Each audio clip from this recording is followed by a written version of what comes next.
À l'école d'aide-soignante de Mantes-la-Jolie, c'est le grand jour, la cérémonie de remise des diplômes. Et je voudrais que vous receviez quand même mes sincères félicitations encore une fois pour l'obtention de ce diplôme tellement attendu. Dans cette promotion, 28 lauréates, en grande majorité de jeunes bachelières, mais également quelques mères de famille comme Nathalie. Crémer, Nathalie. Allez, on y va, tu viens? Merci, super parcours. Hein. Merci. Vous êtes la plus ancienne que je connaisse. C'est vrai, à cause oui, de la prépa, du coup, voilà. Ah La plus ancienne. Oh, oh. À 41 ans, Nathalie a décidé de reprendre ses études. 11 mois de formation d'aide-soignante et au bout, ce diplôme qu'elle peut enfin savourer avec son fils Léo. C'est pour dire que j'ai réussi. Oui, j'ai validé tous mes modules. C'est mon diplôme. C'est bien? Oui. Je suis très fière en fait. Un joli petit papier rose, c'est pas le même que le permis, mais c'est presque mieux. Voilà, non, je suis contente. Coût de cette formation ouverte à tous les titulaires du brevet des collèges, 4 000 €.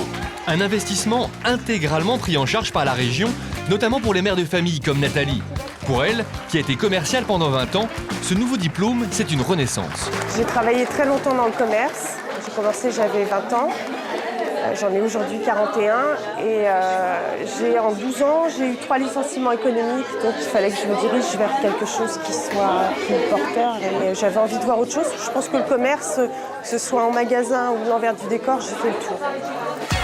Face aux difficultés du monde du travail, Nathalie ne s'est pas laissée abattre. Elle a repris sa vie en main pour devenir aide-soignante, un parcours de battante qui impressionne ses jeunes camarades de classe. Bon, ça y est, diplômé? Oui. Et ça va, ça se passe bien? Oui, c'est bien là-bas. Je suis comme un poisson dans mon bocal là-bas. C'est très bien. Ah ouais? C'est là où tu voulais aller en fait? Non, ouais. Concilier sa vie d'étudiante et ses obligations familiales, un choix de vie difficile. Et pourtant, elles sont de plus en plus nombreuses à se lancer dans l'aventure.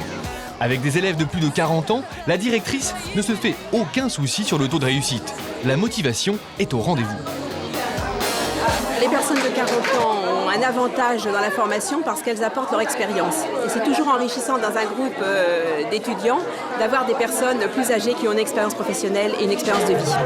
Pas le temps de s'attarder pour Nathalie, qui doit déjà prendre son service dans une clinique où elle travaille depuis 1 mois. Retourner sur les bancs de l'école pour s'épanouir, c'est aussi le choix de Valérie. Alors je suis pas retournée à l'école depuis à peu près un peu plus de 20 ans.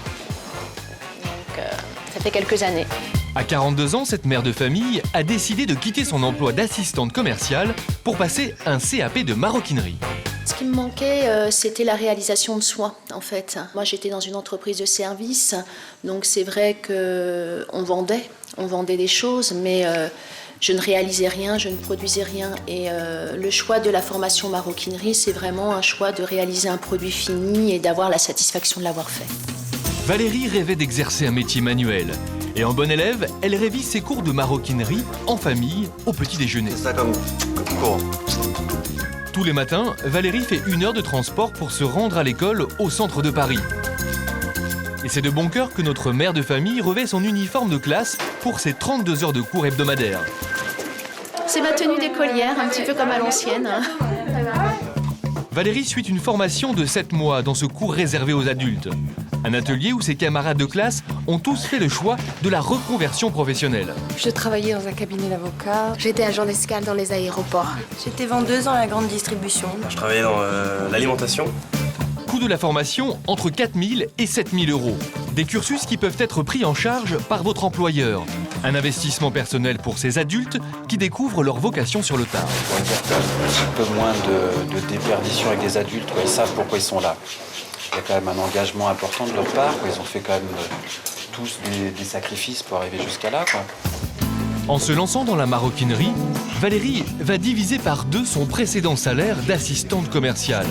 Un sacrifice qu'elle ne regrette pas. J'ai réalisé en fait que c'était pas impossible aujourd'hui à mon âge de refaire une reconversion en tout cas et de me lancer dans un métier manuel maintenant. En juin prochain, Valérie espère décrocher un emploi dans la maroquinerie haut de gamme. Pour le moment, elle se réjouit de sa toute première réalisation. Je suis super fière, même si je sais qu'il y a encore pas mal de défauts, mais je sais que je vais pouvoir quand même l'offrir à quelqu'un, donc ça me fait plaisir. À 40 ans, Sophie a également repris ses études.